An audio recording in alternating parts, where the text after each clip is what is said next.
Hey, hey, hey, it's Rebecca, and you are listening to Resilient by Design.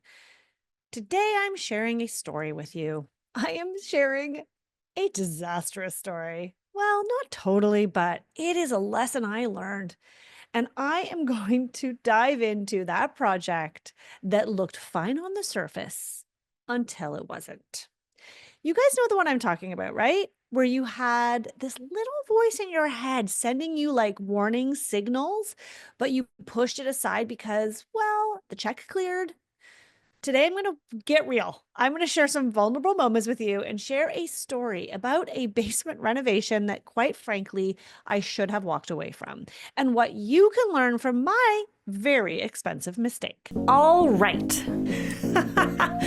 I'm Rebecca Hay, and I've built a successful interior design business by trial and error, podcasts, online courses, and so many freaking books.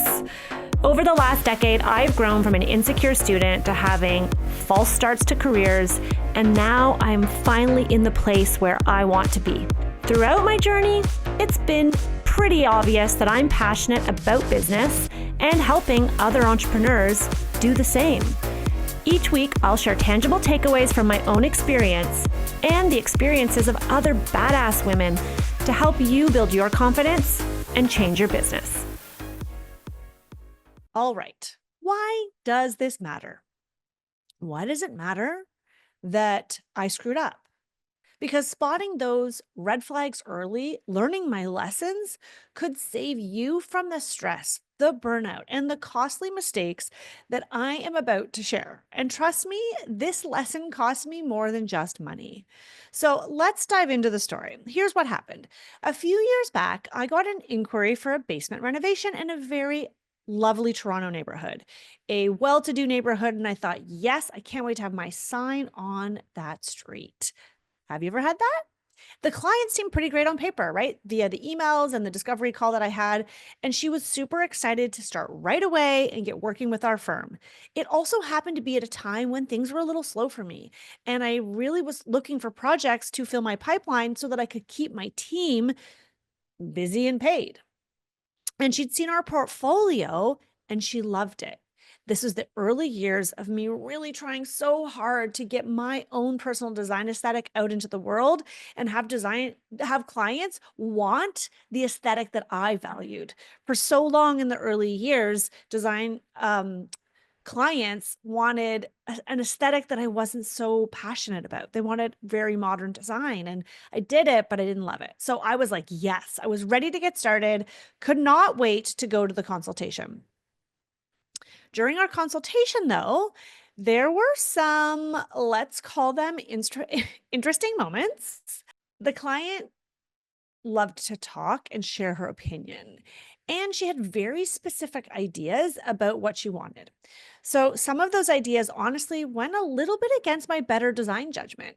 When I tried to offer maybe an alternative solution, or it potentially explain why there could be a challenge doing what she wanted to do, or throw out a new idea, she really would kind of like nod or come up with a reason why not.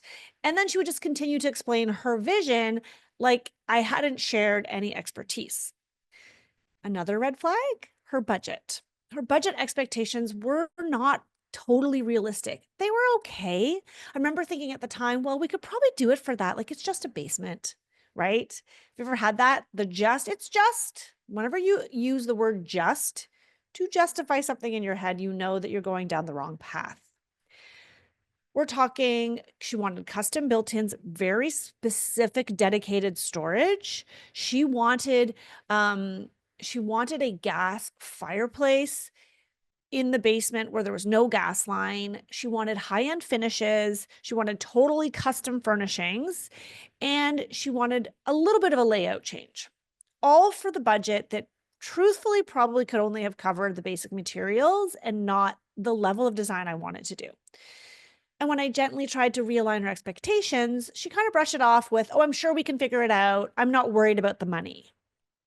You guys are seeing, right? You guys are seeing this. So why did I say yes when there were warning signs? Why did I proceed with the project when some of these things were flashing like a neon light? And I can tell you the biggest red flag for me was a personality misalignment. She seemed to think I was lovely, but she was getting under my skin a little bit, getting like we were butting heads a little bit, if I'm being completely honest. But why did I let her be a client? Literally standing in her kitchen after we'd gone through the entire consultation, she pulled out her checkbook right then and there in the consultation, and she wrote a check for the entire 100% of my design fee, which wasn't small. In my mind, I thought, wow, she is clearly an ideal client, despite the red flags. And I was thinking this isn't the right fit. The moment she pulled out her checkbook, I thought, oh, Rebecca, no. Maybe you've misread the situation. One of the attributes of an ideal client for you is that they are willing to write, they're willing to write the check and they have the money. So I was like, oh, well, I'm going to ignore all the other red flags. And she wanted to pay my fee up front without negotiating. I was floored and flattered. It was a slow season, as I mentioned. So if I'm being completely honest, I was a little afraid to turn down that guaranteed income. Big mistake. As the project got underway, things went from concerning to a little bit chaotic, and the timeline that we carefully laid out kept getting pushed and it kept getting questioned.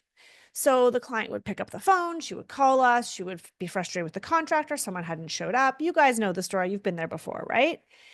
And the original contractor that I had told her was going to be perfect for the job then got offended. I had another contractor quote it and he ghosted me. So we never got his quote. She was upset with me for even suggesting him. It was a thing. There were a lot of things. And despite some of our detailed presentations, she would sometimes say things like, well, this is great, but, or could you work with this? I have this coffee table I want to do. And I quickly realized that I couldn't be the main point of contact on this project. It was one thing to get to the design, and she signed off on the design and she thought it was wonderful and it was beautiful. And we were very excited about it, even though we had to scale back some of the original design because of budget. But I was butting heads with her so frequently, especially in calls and presentations when I go to site, like literally anytime I would be in person with her. And it was affecting my energy. And I realized I was starting to channel a more negative energy. And I didn't want that to spill across into my team, even though I'm probably sure it did. So I decided to hire a project manager. I figured we had a couple other projects. It was perfect time to bring on another employee. I hired a project manager who was a freelancer who was not inexpensive. She was excellent. Those were the best years of my business. If you know who you are, shout out to you. Carly was her name. And it was the smartest move for my sanity, but not the smartest move for profit margin, because I also moved my intermediate interior designer into a role where she was managing this client and this project. As a test for teamwork, it was awesome. However, by the time the project wrapped up, I ended up having paid out more to my team in all the extra hours that I could not have anticipated than I had made from her on the project. So that check that seemed so impressive at the beginning completely was negated by the endless hours of revisions, handholding, crisis management, contractor management that my team had to provide. The joke was on me. What I thought was a sign of an ideal client paying promptly and in full, right? Like I said, I'm like, this is what I've written on paper. This is an attribute of my ideal client. It was actually just the beginning of a very expensive lesson. So, what were the red flags? I want you to take some tangible advice from this episode and learn from my mistakes. So, what should I have paid attention to? I want to break them down. I know I mentioned a couple of them, but let's break them down together. First, when a client dominates the conversation and doesn't listen during a consultation, that is usually a sign that that's who they are. It's not going to change. They're not going to listen throughout the project either. Design is collaborative. But if someone can't even pause to hear your expert opinion during your first meeting, they're telling you exactly how your relationship is going to be. Pay attention. Second, and I know I've said this here before, but unrealistic budget expectations paired with an unwillingness to compromise on scope is a recipe for disappointment, literally on both sides. When someone wants champagne on a beer budget and won't budge when you explain the realities, you're only setting yourself up for constant friction and probably an unhappy client in the end. And then number 3, dismissing your professional expertise. Every time that I would offer an alternate solution or suggestion based on my years of experience, my talent, my expertise, and she wasn't fully accepting it or engaging in that conversation, was passing it off, um, nodding politely before maybe ignoring it or making a different suggestion. She was telling me that my expertise wasn't as valued as I thought it was. And let me tell you that a client who doesn't value your expertise is never going to be satisfied with your work. And they're going to pin everything on you. And it really doesn't always have anything to do with you. Number 4, and this is crucial, crucial. Pay attention to how you feel during and after the consultation. I remember walking up the stairs from that basement to the kitchen island and thinking to myself, this is not the right fit for us. This project's not that big. She clearly fancies herself a designer because she's going on about all the decisions she made when she did her first floor, and it looks very nice. I mean, it's not to the level I would do, but it's lovely. And I remember feeling like I'm going to have to find a way to turn this project down until the checkbook came out and everything changed. Pay attention to those feelings. I remember the knot in my stomach and then the leap of, well, I guess this is right. And I got so excited at seeing the money. But instead of listening to the feeling, I focused on the check. Don't ignore your gut instinct. I feel like this whole podcast is just examples of me ignoring my gut. Gosh, it's embarrassing sometimes when I think about it. But learn from me, please. It's usually your experience and intuition sending you important data. And then a few other red flags to watch for could include things like a client who says, I've worked with designers before and it didn't go well. This usually means there was a problem and it's possibly not the designer. Or maybe there's constant rescheduling, trying to meet up, even just to book a consultation with them. Maybe that disorganization from the start will carry its way through. Another red flag could be asking for discounts, right? Trying to negotiate your process right away, trying to take the reins of your process and change how you do things. Another one could be wanting to skip crucial parts of your process, certain steps, because they think it's not necessary. A big one could be they want to skip the consultation and just get your proposal right away because they're ready to go. Those are red flags. Also, a lack of respect for your time boundaries, right? Requesting to meet in the evening, texting you on the weekends. And ultimately, that bad gut feeling, even if you can't put your finger on it and you don't know exactly what's wrong. In my case, I knew what was wrong and I still ignored it. Okay, let's talk about the green flags though. There is a happy part. There is a happy ending to this. We can learn what we do want to look for your ideal client. So let's flip this around. So what should you be looking for in an ideal client? Here are some green flags. And hopefully you've already experienced some of these. First, they're respectful of your time and your expertise. 2, they come prepared but are open to your suggestions. 3, they're decisive once you've presented options. They're decisive in general. I think if they're decisive from the beginning, they're going to be decisive throughout the process. A good decision maker makes for an excellent client.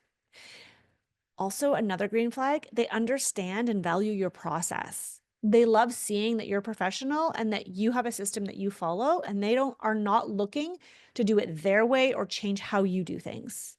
And then another green flag is when they see the value of your service, not just the price tag, right? It could be how they communicate that they're excited to work with you.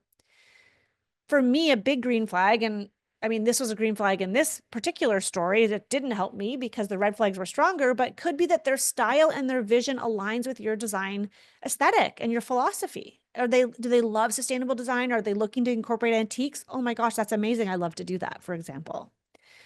But also another green flag is that they have realistic expectations about budget, timeline, and outcomes, right?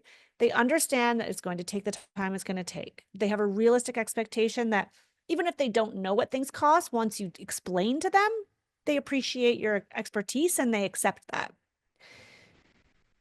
And also just they're excited about working with you because there's something about a client who's like really feels privileged to be in your presence, to be with you, to learn from you, to have you help them to elevate because they know that they can't do it alone. So a quick exercise that you could do is just take 15 minutes, just sometime this week, carve out some time, even could just be when you're driving to think about it. I'd love for you to write it out though, and write down what are your red flags and green flags. And then keep that list near you. Keep it at your desk, stick it to the wall by your computer, wherever you do your discovery calls, right? So that maybe even include in your consultation, the notes that you take to your consultation, and refer to it before you say yes to any new project. And if you're not sure if you should say yes and you're at the consultation, don't say anything at all. Tell them you'll follow up. This simple tool of spotting the green and red flags has saved me from repeating my mistakes more times than I can count. The one good thing I can tell you is I do learn my lesson, even though they can be hard lessons. And I know many of you are like, okay, but I don't think I could say no. How would I say no in that situation? I get it. It is so freaking hard to say no. There is, it's funny. I'm in a coaching program and we've been talking a lot about this lately, this idea of disappointing others. And it's funny because sometimes our dislike for disappointing others or our need to people please will outweigh any warning signs. For me, in my story, it was the fear of losing money during a slower season and not trusting myself. Because as soon as she brought out the checkbook, I'm like, oh, I must be wrong. No. Well, I got it all wrong. No. She has the money. She's going to pay. Obviously, it's a great client. Like, Rebecca, you're so dumb. That was probably the inner dialogue. I'm not going to lie. But for you, it could be a scarcity mindset, right? What if no one else inquires with me this month? What if I don't get another consultation or project? I might need this. It could be feeling like you should help everyone who comes your way. I see this a lot with women and especially with the designers in our community, is just really wanting to help. Oh, they really need my help. Like I want to be there. It could be just your people pleasing tendencies. I'm raising my hand here too if you can't see. Right? It could be, oh, well, it's my mom's friend's sister, or it's my neighbor. Could be a fear of conflict or having awkward conversations. You might not want to have that conversation, so you'd rather just say yes. I'm raising 2 hands here. Been there. Still find myself there in a lot of times in my life. And it could just be imposter syndrome, right? Which is what I went through, making me question my own value. But here's the truth bomb. I wish someone had dropped on me years and years and years ago. Ready for it? Saying no to the wrong client is actually saying yes to the right ones. Every hour that you spend wrestling with a difficult client is an hour you can't spend finding and serving the clients who value you. You'll never regret protecting your peace and your business. Let me repeat that. You will never regret protecting your peace of mind, your calendar, and your business. The project I shared today, it didn't just cost me money. It cost me sleep. It cost me joy. It threatened team morale. No check is worth that, no matter how many zeros are on it, because you think you need it. And then once it's done, you're like, what? So how do you actually turn down a project? Because this is a question we get a lot. How do you turn down a project when your spidey senses are tingling? So here are some templates I've used. You might want to write these down or come back to this episode. Just save this episode wherever you listen to these episodes, because you can come back to this. And don't sweat it if you're like, oh my God, this is so much information. I do share all of this inside my course, Power of Process. It's coming back soon. So if you're like, oh my God, I just want you to hand me the paper with all of this, that's inside the course. But for those of you who are listening intently right now, you could write this down. You could be super direct, right? You could say, Thank you so much for the opportunity to discuss your project. After reviewing the details, I don't believe I'm the best fit for what you're looking to accomplish, but I really appreciate your interest in our firm. Would you be open to my recommendations of a few other designers who could be a good fit? That's a great way. You don't have to say specifically why you're turning it down. And I love being able to refer them to another designer because it's like you're still helping them. Maybe you don't need to do that part, but I always feel better when I do it. That's a direct approach that's a bit more broad, but you could be more specific. So if there's a time where you want to be specific, you could say something like this. At this time, I'm really prioritizing projects that align closely with our design aesthetic or the minimum project spend or like fill in the blank, which allows me to deliver the exceptional results that my clients expect. I would be happy to refer you to another designer. I think this is a great approach and probably the best approach if you have the cojones to like just lay it all out there. I find sometimes I'd rather just be like, we don't have the capacity. Okay. And I think you can always offer an alternative, maybe not right away if you don't want to go down that road. Maybe you don't have the time to offer alternatives. Maybe you don't know anybody to recommend. So you don't have to do that. But if you want to offer an alternative, just say something like, based on what you're looking for, I think you might be better served by a designer who specializes in decorating, or a designer who specializes in new construction, or a designer who specializes in modern design. Like you could fill in the blank. You don't have to even go there. And then you would say, I'd be happy to recommend a few colleagues who might be a great fit. I wouldn't necessarily put them in the email, let them get back to you. Don't do all the legwork unless they really want it. And just remember, you don't actually owe anyone a full explanation. You don't have to be specific, but you do owe yourself the boundary. Just keep your message kind, clear, and if you want to leave the door open for future, you can, but I don't recommend that unless you actually mean it. Okay, so a few things that you can do based on what we've talked about. Write down those personal red and green flags. That will evolve over time. And as you get to know your client and as you experience more projects, this is something that I share an extensive list of inside Power of Process because it's been so impactful for me to have that. So even if you can just start with like 3 to 5 red flags, 3 to 5 green flags, and like put them up there so you're constantly referencing them. And then I would recommend that you review your intake process, right? So like, are you filtering in the right clients? Do you have an inquiry form? Does it ask the right questions to identify potential issues early? Like, how are those people filtering through to you? And then, of course, revisit your ideal client profile. Like, are your services, your messaging, is your pricing aligned with who you want to attract? Are you getting the right people? And if you're considering a project right now that maybe feels a little off and you're not sure, is Rebecca's episode, does it relate to this project or this situation where I'm at? Give yourself permission to pause. Ask more questions of the potential client, or you could just say no because the future you will thank you. The basement project that I shared was painful. I did find a great solution. In the end, the client was very happy. We did photograph it. It was great team building, but I lost money. It was expensive.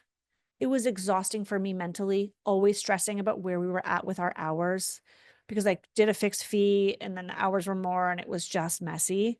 But it did give me clarity that I wouldn't trade for anything. It helped me define my boundaries and get crystal clear on who I wanted to work with. And knowing your boundaries isn't being difficult. It's what builds a sustainable business that brings you joy instead of dread. I could do a whole episode on boundaries. Saying no is not a failure. It is leadership.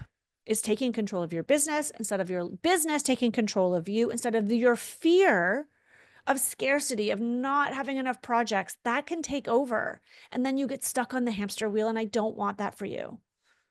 The right clients are never going to make you second guess your value or if they're the right fit. So if you are interested in taking better control of your business and you love today's episode and are thinking, I need to get more intentional about who I work with and how I run my business, meaning who I work with as in your clients, then I want to invite you to my live boot camp. I'm hosting the Standout Designer Boot Camp again, starting May the 28th. That's when we do our welcoming party or whatever we want to call it, opening ceremonies. It's a 2-week boot camp, and it is specifically designed for interior designers who are ready to level up their business by attracting better clients, finding ideal clients, and creating the systems that are going to support sustainable growth. This bootcamp is intensive. There are 4 live trainings, a very active Facebook group, and morning mindset sessions with yours truly.